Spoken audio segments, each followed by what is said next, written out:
गांधी निराधार योजनेअंतर्गत येणारे लाभार्थी, मग त्यामध्ये दिव्यांग पेन्शन योजना असेल, तसेच श्रावणबाळ पेन्शन योजना असेल, वृद्धापकाळ पेन्शन योजना असेल, विधवा पेन्शन योजना असेल, या सर्व योजनांच्या लाभार्थ्यांना अनेक प्रश्न पडलेले आहेत की एप्रिल महिन्याचा हप्ता कधी येणार, मार्च महिन्याचा 25% लाभार्थ्यांचा हप्ता हा थकीत आहे, तो कोणत्या कारणामुळे थकीत आहे आणि तो हप्ता कधी येणार, किंवा एप्रिल आणि मार्च महिन्याचा थकीत हप्ता एकत्रित येऊ शकतो का, असे एक ना अनेक प्रश्न किंवा बऱ्याच दिव्यांगांना मागच्या महिन्याचा हप्ता आलेला नाही, याचं कारण काय असू शकतं, याची सर्व इन्फॉर्मेशन आजच्या व्हिडिओमधून आपण पाहणार आहोत. कारण बऱ्याच लाभार्थ्यांनी कमेंटच्या माध्यमातून हे प्रश्न विचारलेले आहेत आणि प्रत्येकाला उत्तर देणं शक्य नाही. त्यामुळे आजचा व्हिडिओ अतिशय महत्त्वाचा आहे अशा लाभार्थ्यांसाठी की ज्यांना हे प्रश्न पडलेले आहेत. त्यामुळे व्हिडिओ स्किप न करता शेवटपर्यंत पाहायचा आहे, कारण तुमच्या प्रत्येक प्रश्नाचं उत्तर हे या व्हिडिओमधून तुम्हाला मिळणार आहे. त्यामुळे स्किप न करता शेवटपर्यंत बघा. चॅनलवर पहिल्यांदा आला असेल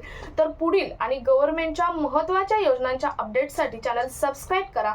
त्याचबरोबर शेजारील बेल आयकॉन सुद्धा ऑन करून ठेवा, म्हणजे असेच महत्त्वपूर्ण अपडेट तुमच्यापर्यंत रेग्युलर पोहोचत राहते. नमस्कार, मी पूनम आणि तुम्ही पाहत आहात पुन्हा एक नवीन अपडेट. तर संजय गांधी निराधार योजनेअंतर्गत येणाऱ्या सर्व निराधार बांधवांसाठी आजचा व्हिडिओ अतिशय महत्त्वाचा आहे.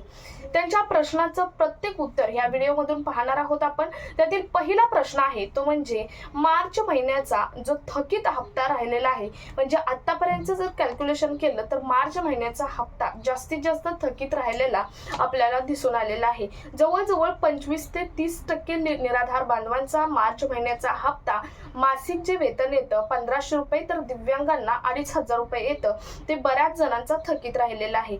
याचं कारण काय आहे आणि जर तो थकीत राहिला आहे तर तो कधी येणार आणि मार्च आणि एप्रिलचा हप्ता एकत्र येणार का, हा पहिला प्रश्न आहे, वारंवार विचारला जात आहे. तर मार्च महिन्याचा हप्ता थकीत राहण्याचं कारण एक आहे, पहिलं एक तर कारण आहे की ट्रान्झॅक्शन इश्यू झालेला आहे असं गव्हर्नमेंट कडून अपडेट आलेले आहे.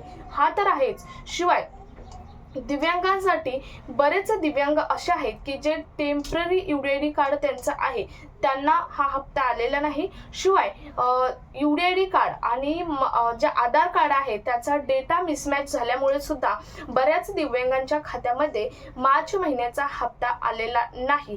कारण मागच्या 2 महिन्यापासून दिव्यांगांचं जे पोर्टल आहे ते पोर्टल आता चालू केलेलं आहे, परंतु दिव्यांगांविषयी माहिती घेणं किंवा कलेक्ट करणं ही दिव्यांग सामाजिक विभागाकडून चालू आहे. आणि त्यामुळे हा जो डेटा आहे तो डेटा त्यांच्याकडे हाती लागल्यामुळे, सरकारच्या संबंधित विभागाच्या हाती लागल्यामुळे बरेच दिव्यांग असे आहेत ज्यांचे टेम्पररी यूडीआयडी कार्ड आहेत, ज्यांचा डेटा मिसमॅच आहे, अशा दिव्यांगांना सुद्धा मागच्या महिन्याचा हप्ता आला नाही. हे एक कारण तर आहेच, परंतु डेटा हे ट्रान्झॅक्शन मध्ये प्रॉब्लेम झालेला आहे, त्यामुळे सुद्धा तुमच्या खात्यामध्ये म्हणजेच सर्वच निराधार बांधवांच्या, बऱ्याच निराधार बांधवांच्या खात्यामध्ये मार्च महिन्याचा हप्ता आलेला नाही. आता पुढचा प्रश्न म्हणजे हा हप्ता येणार का आणि येणार तर कधी येणार. तर मार्च महिन्याचा हप्ता आपण ठामपणे मागचा पूर्णपणे इतिहास बघितला तर नाही येणार असं सांगू शकतो. कारण तुम्ही बघितलं तर मागे ऑक्टोबर नोव्हेंबरचे हप्ते सुद्धा बऱ्याच जणांचे थकीत होते आणि त्यावेळी कागदपत्रांचा प्रॉब्लेम सांगितला होता. बऱ्याच जणांनी तहसीलदार कार्यालयामध्ये कागदपत्रे जमा केली नाहीत म्हणून हप्ता आला नाही असं सांगितलं होतं. परंतु त्यावेळी नंतर हप्ता जमा करतो असं तुम्ही बघितलं तर जेव्हा हिवाळी अधिवेशन चालू होतं तेव्हा नरहरी झिरवळ यांनी सांगितलं होतं की आम्ही सिस्टीम व्यवस्थित झाली की आम्ही हा थकीत जे अनुदान आहे ते थकीत अनुदान सर्व दिव्यांग किंवा सर्वच निराधार बांधवांच्या खात्यामध्ये जमा करू असं सांगितलं होतं. परंतु अद्याप कोणत्याही प्रकारचा तो थकीत हप्ता जमा झालेला नाही. आता ही सर्व हिस्ट्री चेक केली तर मार्च महिन्याचं सुद्धा असंच होऊ शकतं की मार्च महिन्याचा हप्ता हा तुमच्या खात्यामध्ये जरी गव्हर्नमेंटची चूक असेल, जरी संबंधित विभागाची चूक असेल, तर 100% जवळजवळ 99% हा हप्ता तुम्हाला परत मिळणारच नाही. ही महत्त्वाचं तुमचं पहिल्या प्रश्नाचं उत्तर आहे. त्यानंतर तुमचं 2 प्रश्नांची उत्तरे तुम्हाला मिळाली असतील. तिसरा प्रश्न आहे तो म्हणजे मार्च महिन्याचा आणि एप्रिल महिन्याचा हप्ता एकत्रित येऊ शकतो का. आता तुम्हाला यातून आन्सर मिळालाच असेल तर याचा आन्सर नाहीच आहे, कारण मार्च महिन्याच्या हप्त्याचा परत सरकार किंवा गव्हर्नमेंट विचार करत नाही. महत्त्वाचं म्हणजे हा हप्ता जेव्हा डीबीटीच्या माध्यमातून तुमच्या खात्यामध्ये जमा केला जातो आणि काही टेक्निकल इश्यूमुळे तो हप्ता तुमच्या खात्यात जमा होत नाही, तेव्हा तो हप्ता संबंधित विभागाला परत जातो. असा सिस्टीमचा रूलच आहे. कोणत्याही संबंधित जर तुम्ही एखादं ऑर्डर केलं, काही बघा याच्यावरच तुम्ही घ्या, एखादी गोष्ट ऑर्डर केली तर टेक्निकल एखादा तुमचा पिन मिसमॅच झाला किंवा काहीही झालं तर ती सिस्टीम त्यामध्ये पकडत नाही आणि तुमचे जे अमाऊंट आहे ती परत रिटर्न जाते, असंच असतं. आणि त्याचप्रमाणे हे सुद्धा आहे. डीबीटीच्या माध्यमातून तुमच्या खात्यामध्ये जेव्हा पैसे जमा केले जातात तेव्हा जर तुमच्या खात्यामध्ये ते जमा झाले नाही टेक्निकल इश्यूमुळे तर ते संबंधित विभागाला परत जातात. परंतु आता संबंधित विभागाने ते तुम्हाला पैसे दिले पाहिजेत. या अगोदर 1-2 वेळा असं झालं होतं, परंतु नंतर पैसे दिले नव्हते. त्यामुळे याही वेळी 99% पैसे येणार नाहीत आणि मार्च आणि एप्रिलचा हप्ता तुमच्या खात्यामध्ये एकत्रित जमा होणार नाही. त्यानंतर पुढचा प्रश्न आहे तो म्हणजे जर तुमचं दिव्यांगांचं UDID कार्ड आणि आधार कार्ड हे मिसमॅच असेल तर तुम्हाला काय करावं लागणार आहे. तर तुम्हाला त्यासाठी UDID कार्ड आणि जे तुमचं आधार कार्ड आहे ते घेऊन तुम्हाला तहसीलदार कार्यालयामध्ये जायचं आहे आणि तुमचं जे UDID कार्ड आणि आधार कार्डवरची डेटा आहे तो तुमचा डेटा हा सेम करून घ्यायचा आहे.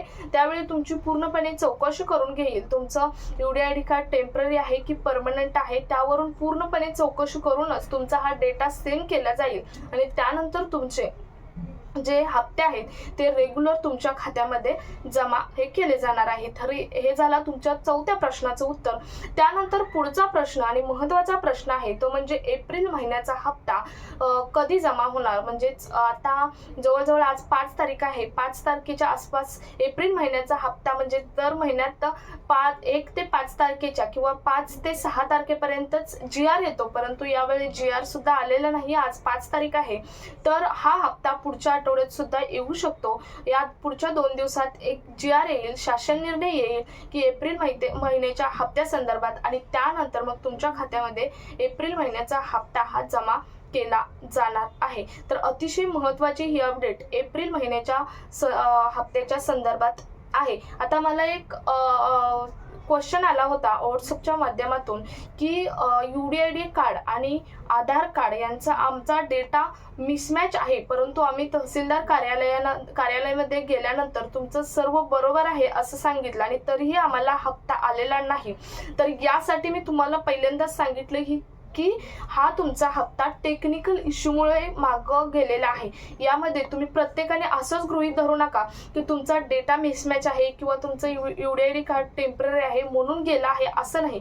तर काही जणांचा 20% हप्ता आहे तो मार्च महिन्याचा हप्ता आहे तो टेक्निकल इश्यूमुळे मागे गेलेला आहे, परंतु फक्त 5%च असे दिव्यांग बांधव आहेत की त्या दिव्यांग बांधवांचा जो हप्ता आहे तो हप्ता UDID कार्ड आणि आधार कार्ड मिसमॅचमुळे आणि UDID कार्ड टेम्पररी असल्यामुळे गेला आहे. त्यामुळे प्रत्येकाने स्वतःला दोष न देता तुम्ही व्यवस्थित चौकशी करा की परंतु तुमचं हे कर्तव्य आहे की तुमचं सर्व बरोबर आहे का हे बघणं सुद्धा कर्तव्य आहे. त्यामुळे तुम्ही तहसीलदार कार्यालयामध्ये गेला तर काहीच हरकत नाही, कारण तुम्हाला तुमचा हप्ता रेग्युलर करायचा असेल तर तुम्हाला इतकी तरी चौकशी करणे हे तितकंच महत्त्वाचं आहे. त्यामुळे हे अतिशय महत्त्वाचे 4 ते 5 प्रश्न होते, वारंवार कमेंट्सच्या माध्यमातून विचारले जात होते. त्यामुळे या प्रश्नांचं उत्तर मला वाटतं तुम्हाला आजच्या व्हिडिओमधून मिळालेलं असेल. महत्त्वाचं म्हणजे दिव्यांगांचं आता असं आहे की दिव्यांगांचं आणि बाकीच्या निराधार बांधवांचे जे अनुदान आहे ते एकच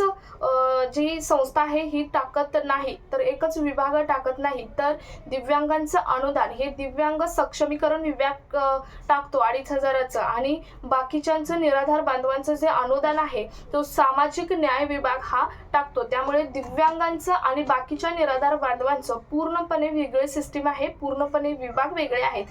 परंतु अनुदान हे एकाच दिवशी त्याच तारखेला येतं, परंतु विभाग हे वेगळे आहेत. तर अतिशय महत्त्वाचा हा आजचा व्हिडिओ आहे निराधार बांधवांसाठी.